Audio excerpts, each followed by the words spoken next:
आज सीखते हैं हम Newton second law of motion, most important law. According to Newton second law of motion ये हम डिटेल में सीखेंगे आज। ठीक है।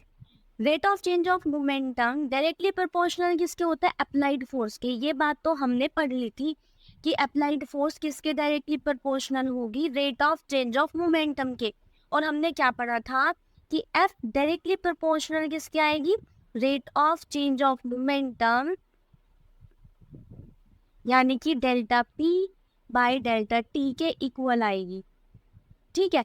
अब यहाँ पर बात आती है कि जब ये प्रोपोर्शनैलिटी साइन होता है तो हम इसको हटा के एक प्रोपोर्शनैलिटी कांस्टेंट रखते हैं। तो यहाँ पर कौन सा कांस्टेंट है? दिखाई तो नहीं दे रहा है। तो यहाँ पर क्या प्रोपोर्शनैलिटी साइन रखा होगा? यहाँ पर रखा था के delta P upon delta T, और ये डेल्टा के को हमने क्या मान लिया था? 1 मान लिया था। तो इस वजह से डेल्टा के को हम क्या कर देते हैं? यहाँ से हटा देते हैं, यानी कि एज्यूम कर लेते हैं 1। तो हमारे पास एक्चुअल फॉर्मूला क्या आ जाता है? F is equal to delta P upon delta T. F is equal to delta P upon delta T. ये हमारे पास एक्चुअल में आ जाता है। अब इसको दोबारा से समझते हैं। Rate of change of momentum, rate होता है कि कितने टाइम में कितना एक्सेलरेशन या फिर कितना मोमेंटम चेंज हुआ, कितना टाइम लिया, कितनी जल्दी करा या देरी से करा, ये हमारा रेट होता है। रेट डायरेक्टली रिलेटेड होता है हमारे टाइम से। जहाँ पर भी रेट की बात, अगर रेट की बात करोगे, जहाँ पर भी रेट लिखा हुआ आएगा वहां पर आपको क्या लगाना है? टाइम लगाना है, डेल्टा टी लगाना है डिवाइडेड में rate of change of acceleration, rate of change of momentum, rate of change of velocity. यहाँ पर जहाँ पर भी आपको रेट दिखाई देगा वहां पर क्या लगाना है? आपको डेल्टा टी लगाना है। ठीक है। अब बात आती है चेंज। चेंज क्या होता है? यानी कि किसी भी दो चीजों के बीच में जो चेंज आता है, डिफरेंस आता है कि कितना डिफरेंस हुआ, वही क्या होता है? हमारा चेंज होता है। जैसे कि यहाँ पर चेंज ऑफ मोमेंटम। अब मोमेंटम कैसे है? कोई भी दो बॉडी होंगी या फिर एक ही बॉडी के दो मोमेंटम होंगे, इनिशियल मोमेंटम, फाइनल मोमेंटम। तो उन दोनों को अगर हम डिफरेंस करेंगे, फाइनल माइनस इनिशियल, यानी कि सपोज करो ये हमारा P2 हमारा क्या है? फाइनल मोमेंटम है, और P1 हमारा क्या होगा? इनिशियल मोमेंटम होगा। देखो यहाँ पर सीखते हैं। इनिशियल मोमेंटम क्या है हमारा पास? इनिशियल मोमेंटम, इनिशियल मोमेंटम कितना है हमारे पास? P1 है।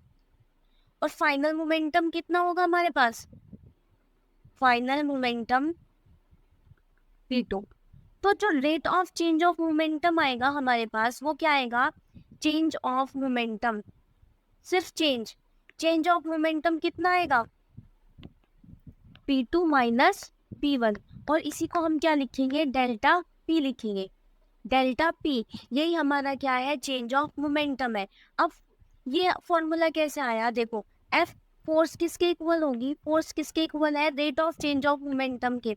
हम इसको मॉडिफाई भी कर सकते हैं। देखो हम इसको ऐसे भी लिख सकते हैं, P2 minus P1 upon delta T. अब ये डेल्टा टी का क्या मतलब है? यानी कि जब हमारा मोमेंटम P1 था उस टाइम टी क्या था, और जब हमारा मोमेंटम P2 था उस टाइम t क्या था, यानी कि टाइम क्या था। तो चेंज ऑफ मोमेंटम और चेंज ऑफ टाइम को हम किससे लिखते हैं? डेल्टा से। डेल्टा क्या दिखाता है? चेंज दिखाता है कि कितना चेंज हुआ। डेल्टा का मतलब चेंज होता है। ठीक है।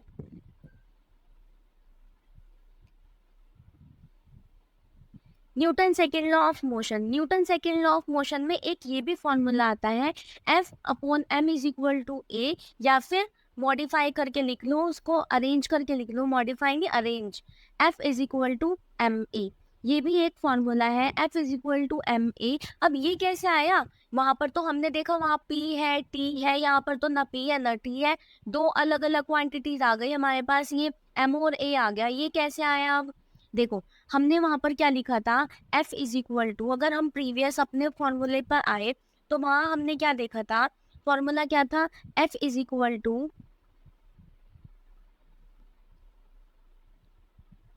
P upon T. ठीक है। अब ये मोमेंटम है, मोमेंटम का फॉर्मूला क्या होता है? मोमेंटम क्या होता है? Product of mass and velocity. Momentum क्या होता है? मास, वेलोसिटी।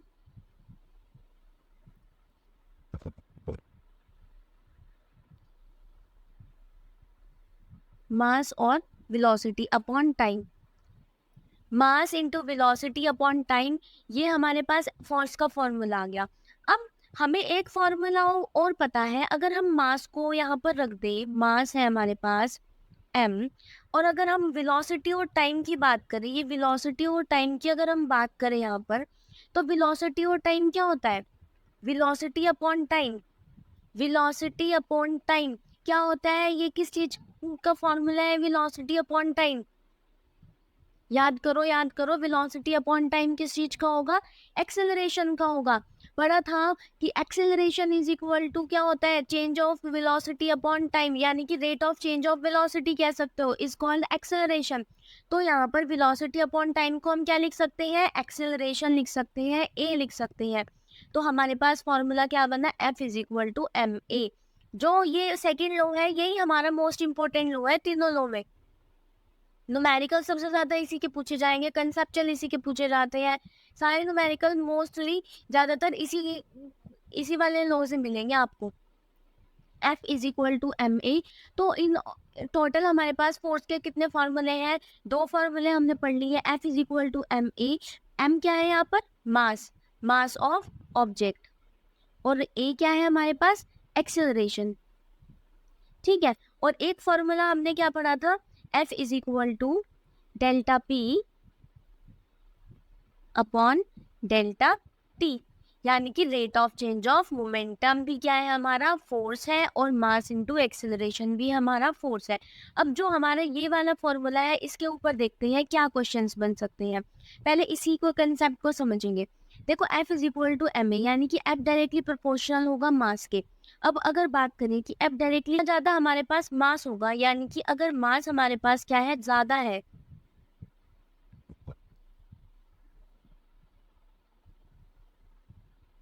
मास क्या है हमारे पास, ज्यादा है, तो हमारे पास फोर्स भी ज्यादा होगी, फोर्स ज्यादा होगी या नहीं होगी, अगर मास हमारे पास ज्यादा है तो फोर्स क्या होगी, फोर्स भी तो ज्यादा होनी चाहिए या नहीं होनी चाहिए। मास अगर ज्यादा है, अगर कोई भी ऑब्जेक्ट है, एक एग्जांपल ले लो, अगर हम एग्जाम्पल लेते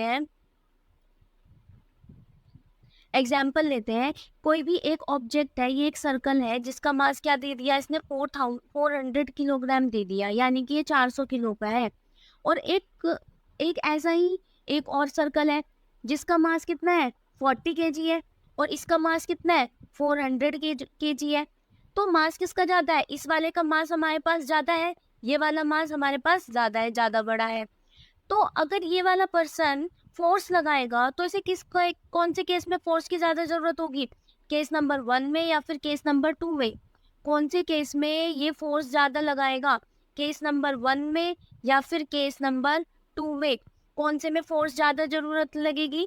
अगर कोई भी आप एक ऑब्जेक्ट लेते हो, एक 400 किलो की है, एक 40 किलो की है, किसी आपको हिलाने में ज्यादा फोर्स, ज्यादा ताकत की जरूरत लगेगी, ऑब्वियस सी बात है 400 किलो का जो ज्यादा भारी होगा उसे हिलाने में हमें ज्यादा मेहनत करनी पड़ेगी, ज्यादा फोर्स लगानी पड़ेगी।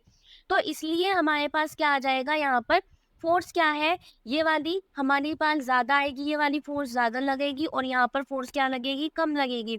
यानी कि फोर्स क्या है, डायरेक्टली प्रोपोर्शनल किसके आई, मास के। अगर मास हमारे पास ज्यादा है तो हमारे पास फोर्स भी क्या होगी, ज्यादा होगी, मास कम है तो फोर्स भी क्या होगी, कम लगाई जाएगी।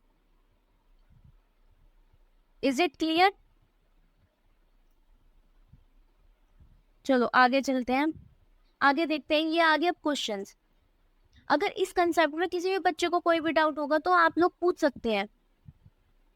अब क्वेश्चन सोल्व करते हैं न्यूमेरिकल, जो सबसे बड़ी दिक्कत होती है हमारी, हम फिजिक्स के न्यूमेरिकल सोल्व नहीं कर पाते, कंसेप्ट तो समझ लेंगे। अब देखो क्वेश्चन पे आते हैं। तो accelerate a vehicle to 3 meter per second square, 3 meter per second square, what force will be needed if mass of the vehicle is equal to 100 kg। यानी कि टू एक्सिलरेट, ये एक्सिलरेशन दे दिया, ये 3 मीटर पर सेकेंड स्क्वायर क्या है, acceleration है। कैसे पता चला एक्सिलरेशन है, देखो यहाँ पर लिखा है एक्सिलरेट। अगर इस लैंग्वेज से भी नहीं समझ में आता तो यूनिट्स है, यूनिट कैसे निकालते हैं पता होगा, नहीं पता होगा वैसे मैंने प्रीवियस वीडियो आप चेक करना, उसमें मैंने बताया है यूनिट कैसे निकालते हैं। इस यूनिट से पता चला है कि ये एक्सिलरेशन की यूनिट है, मीटर पर सेकेंड स्क्वायर किसकी यूनिट होती है, एक्सिलरेशन की यूनिट होती है। अब यहाँ पर एक्सेलरेशन कितना दे दिया इसने, 3 मीटर पर सेकेंड स्क्वायर, और निकालना क्या है हमें यहाँ से, फोर्स निकालनी है। What force will be needed, force हमें यहाँ से निकालनी है। और साथ में हमें एक चीज और दे रखी है, वो क्या दे रखी है इसने, मास। मास कितना दे दिया व्हीकल का, 100 kg। 100 kg क्या गिवन है, मास गिवन है, एक्सेलरेशन गिवन है, तो फोर्स क्या हो जाएगी।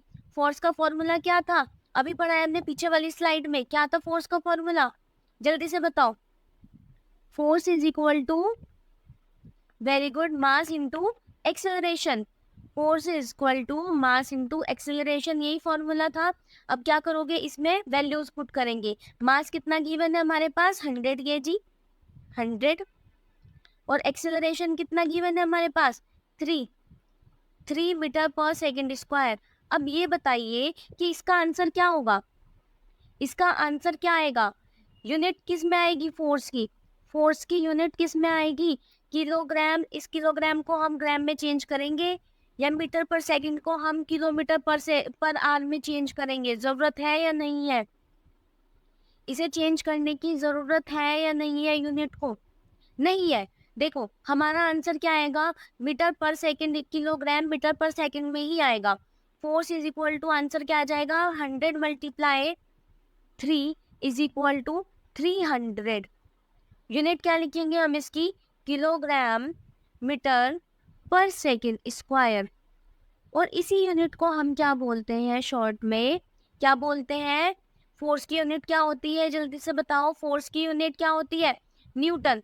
फोर्स की यूनिट क्या होती है, न्यूटन होती है। और न्यूटन किसके इक्वल होती है, kilogram meter per second square.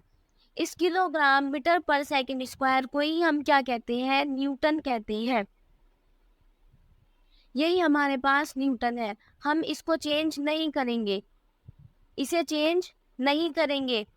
जो हमारे पास ये यूनिट गिवन है मीटर पर सेकंड स्क्वायर और किलोग्राम, फोर्स की वैल्यू निकालने के लिए हम इसको चेंज नहीं करेंगे। लेकिन अगर हमारे पास क्या गिवन होती, इसकी वैल्यू, यहाँ पर इसकी वैल्यू किस में लिखी होती, किलोमीटर में लिखी होती पर आर, और यहाँ पर हमारे पास ग्राम होता, तो हम क्या करते, इसे चेंज कर लेते, और यहाँ पर केजी होता। सपोज यहाँ पर केजी है, तो हम क्या करते, चेंज करते, इस वाली यूनिट को हम मीटर पर सेकेंड स्क्वायर में चेंज करते, तब हमारा राइट आंसर आता। एक क्वेश्चन और देखते हैं।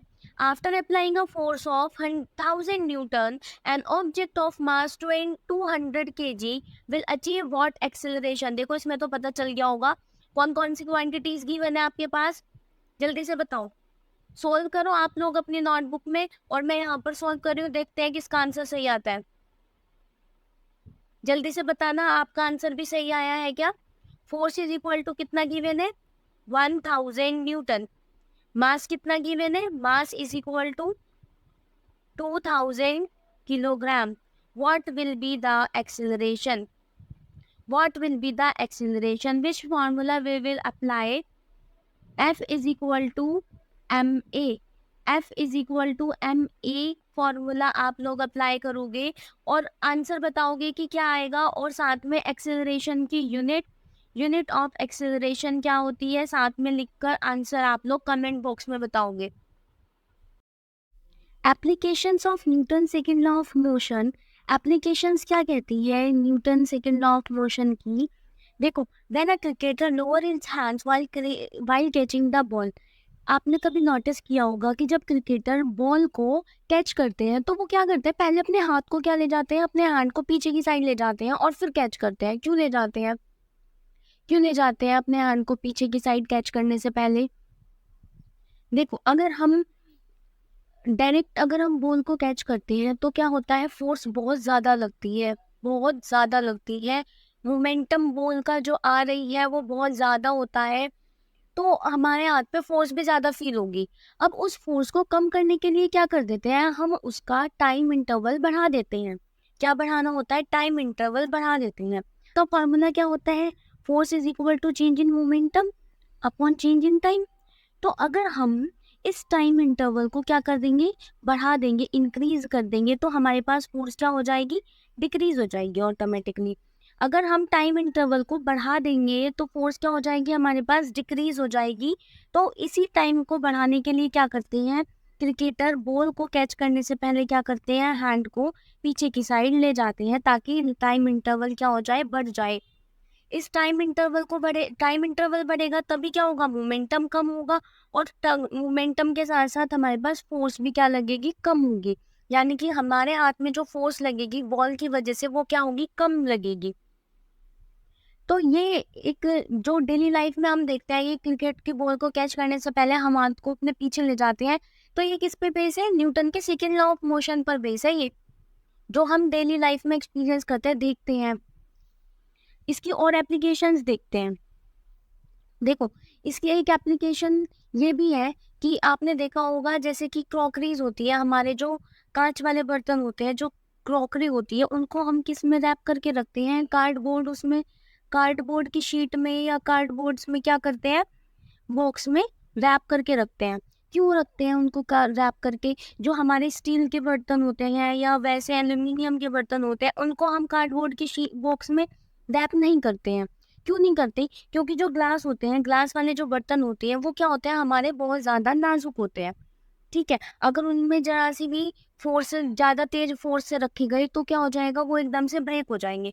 तो उस फोर्स की मूवमेंट, फोर्स की कांटेक्ट को, यानी कि टाइम इंटरवल को बढ़ाने के लिए क्या करते हैं, हम कार्डबोर्ड के बॉक्स का यूज़ करते हैं। के कांटेक्ट में आने से पहले क्या होता है, उसका टाइम इंटरवल बढ़ जाता है, यानी कि वो कांटेक्ट में क्या आएगा, लेट आएगा। उसका टाइम इंटरवल क्या हो जाएगा हमारे पास, उसका टाइम इंटरवल इंक्रीज हो जाएगा, और उसकी वजह से जो फोर्स होगी वो क्या हो जाएगी, डिक्रीज होगी। यानी कि उस पर जो फोर्स एक्सपीरियंस होगी वो क्या होगी, डिक्रीज होगी। तो हम उन ग्लास के क्रोकरीज को क्या कर सकते हैं, रोक सकते हैं, टूटने से, ब्रेक होने से रोक सकते हैं। ये भी न्यूटन के सेकंड लॉ ऑफ मोशन पर ही डिपेंड है। Why does a fielder pull his arm while trying to stop or catch a cricket ball? यानी कि कोई भी जो फील्डर होता है वो कैच करने के लिए या फिर बॉल को रोकने के लिए अपने हैंड को क्या करता है, बैकवर्ड पोजीशन में ले जाता है, बैकवर्ड डायरेक्शन में ले जाता है। क्यों ले जाता है, समझ में आ गया होगा। वही Newton second law of motion use करेंगे इसमें। और क्यों ले जाता है, टाइम इंटरवल को बढ़ाने के लिए ले जाता है। देखो आंसर चेक करते हैं। In the game of cricketer फिर स्टॉप और catches a ball by gradually pulling his hand back along with the ball. Ball के साथ क्या ले जाता है, हैंड्स को बैक डायरेक्शन में ले जाता है। This is done to decrease the rate of change of momentum by increasing the time.